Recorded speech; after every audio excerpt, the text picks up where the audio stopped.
നിങ്ങളുടെ ആ ഒലക്കമുക്കിലെ സ്ഥലമില്ല, തറവാട് വീട് പഴയത്. അത് നല്ല വില കിട്ടണമെങ്കിലേ ഞാൻ കൊടുക്കുള്ളൂ. ഇനി അതിനിവിടെ കയറി ഇറങ്ങണ്ട, ഒരുപാട് പേര് കയറി ഇറങ്ങിക്കൊണ്ടിരിക്കുക. എന്റെ പൊന്ന് ചേട്ടോ, വെറുതെ വന്നാ പോലും ആ സ്ഥലം ഞങ്ങൾക്ക് ആർക്കും വേണ്ട.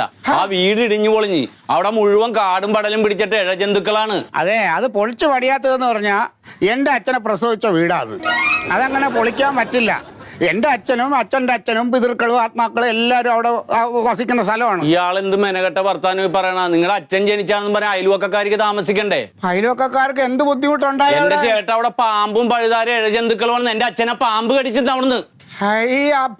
ഈ പാമ്പും ഇഴജന്തുക്കൾ എന്ന് പറയണത് എന്റെ അച്ഛനും എന്റെ വലിയച്ഛൻ എന്റെ കൊച്ചച്ഛൻ അവരൊക്കെയാണ് ഇവിടെ ഉണ്ടായിരുന്നത്.